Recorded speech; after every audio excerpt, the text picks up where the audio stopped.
அஸ்ஸலாமு அலைக்கும். Hello all, welcome to Rifai's diary. Madurai mutton கோலா எப்படி செய்கிறதுன்னு பார்க்கலாம். சேனல் சப்ஸ்கிரைப் பண்ணிவிட்டு வீடியோ ஸ்கிப் பண்ணாமல் பாருங்கள். என் நேட்டிவ் தேனியாகவே இருந்தாலும் எப்போவுமே இந்த ஸ்டைலில் தான் கோலா உருண்டை செய்வோமான்னு கேட்டால் இல்லை. ஆல் டைம் ஃபேவரேட் அம்மா வீட்டில் நிறைய ஸ்பைசஸ் அப்படி எதுவும் போடாமல் செய்வாங்க, அதுதான். ஆனால் மதுரை மட்டன் கோலாவுக்கு ஒரு தனி டேஸ்ட் இருக்குது.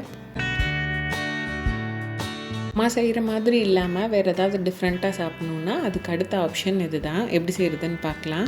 இது செய்கிறதுக்கு நான் 300 கிராம் மட்டன் கொத்துக்கறி எடுத்திருக்கேன். அதுக்கு தேவையான அளவுகள் சொல்கிறேன். 1 டீஸ்பூன் சோம்பு, மிளகு, கொத்தமல்லி, சின்ன பீஸ் பட்டை, ஒரு கிராம்பு, ஒரு ஏலக்காய், ஒரு பே லீஃப், 4லேருந்து 5 காஞ்ச மிளகா, 1.5 டேபிள் ஸ்பூன் இஞ்சி பூண்டு விழுது, மீடியம் சைஸ் பெரிய வெங்காயம் சின்ன சின்னதாக கட் பண்ணி எடுத்துக்கணும். தேவையான அளவு உப்பு, 2 டேபிள் ஸ்பூன் பொரிக்கடலை, கொஞ்சமாக கொத்தமல்லி இலை. ஒரு பேனில் அது லைட்டாக சூடானதுக்கப்புறம் 1லேருந்து 2 டேபிள் ஸ்பூன் கடலெண்ணெய் சேர்த்துக்கோங்க.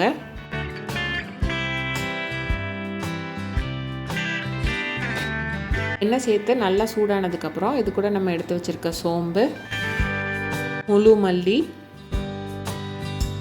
மிளகு, பே லீஃப், பட்டை, கிராம்பு, ஏலக்காய், இது கூடவே 4லேருந்து 5 காஞ்ச மிளகா. நான் 4 சேர்த்துருக்கேன். நான் எடுத்திருக்க மிளகா ரொம்ப காரமாக இருக்கும். இதெல்லாம் சேர்த்து லைட்டாக ரோஸ்ட் பண்ணி எடுத்துக்கணும். இதெல்லாம் வதங்கி வந்ததுக்கப்புறம் இது கூடயே நம்ம கட் பண்ணி வச்சுருக்க வெங்காயத்தை சேர்த்துக்கலாம்.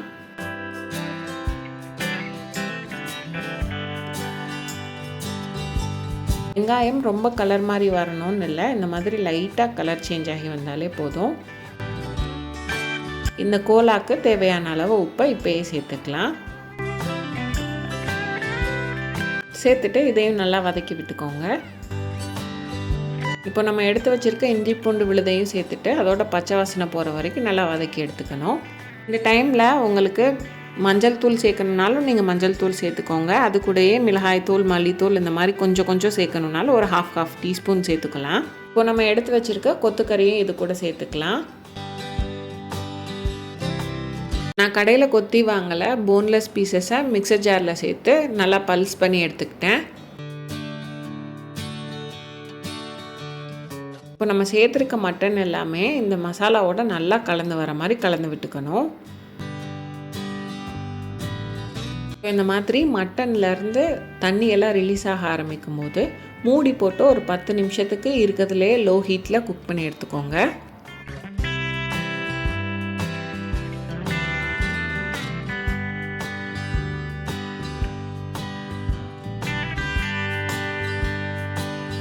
பத்து நிமிஷத்துக்கு அப்புறம் ஓப்பன் பண்ணி பார்த்தீங்கன்னா இந்த மாதிரி மட்டன்லேருந்து ரிலீஸ் ஆன தண்ணி இன்னும் கொஞ்சம் இருக்கும். இந்த தண்ணியெல்லாம் கம்ப்ளீட்டாக வத்துற அளவுக்கு இதை நல்லா வதக்கி எடுத்துக்கோங்க.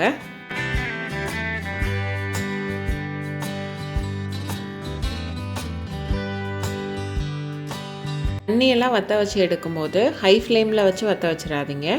இதையும் லோ ஃப்ளேம்லேயே வச்சிங்கன்னா ஒரு 5 நிமிஷத்தில் இந்த மாதிரி நல்லா தண்ணி வற்றி வந்துடும். இதை நல்லா ஆற வச்சு எடுத்துக்கணும். ஒரு மிக்சர் ஜாரில் நம்ம எடுத்துருக்க 2 டேபிள் ஸ்பூன் பொரிகடலையை சேர்த்து இதை ஃபஸ்ட்டு நல்லா கிரைண்ட் பண்ணி எடுத்துக்கணும். இந்தளவு நல்லா பவுட்ரு பண்ணி எடுத்ததுக்கப்புறம் இது கூட நம்ம ஆற வச்சுருக்க மட்டன் எல்லாத்தையும் சேர்த்து நல்லா அரைச்சி எடுத்துக்கணும்.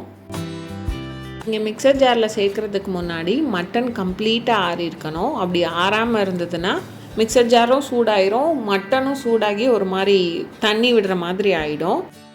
நான் எடுத்து காமிச்சிருக்கேன் கையில். இந்தளவு நல்லா அரைச்சி எடுத்துக்கோங்க.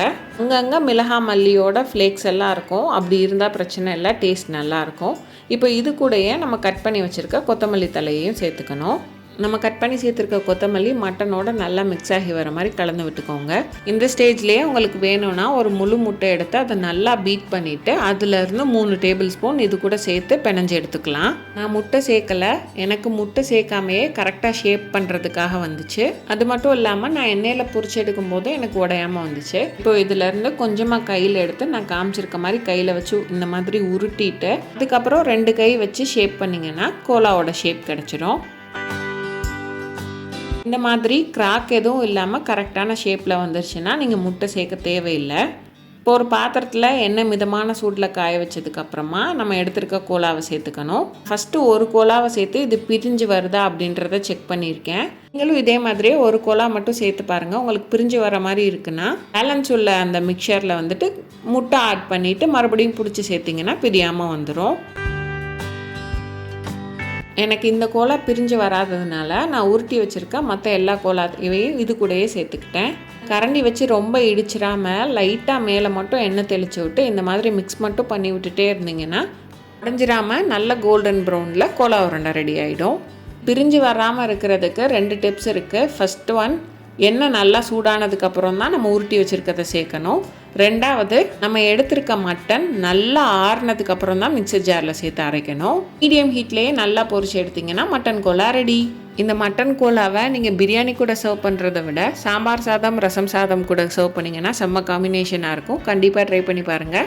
ட்ரை பண்ணிவிட்டு எப்படி இருந்ததுன்னு கமெண்ட்ஸில் சொல்லுங்கள். இந்த வீடியோ பிடிச்சிருந்தா ரிஃபைஸ் டெய்லியை லைக் பண்ணுங்கள், சப்ஸ்கிரைப் பண்ணுங்கள், ஷேர் பண்ணுங்கள். பக்கத்தில் இருக்க பெல் ஐக்கானை கிளிக் பண்ணி அதில் ஆல் என்ற ஆப்ஷனை செலக்ட் பண்ணிக்கோங்க. அப்போ தான் வீடியோ போஸ்ட் பண்ணால் நோட்டிஃபிகேஷன் வரும்.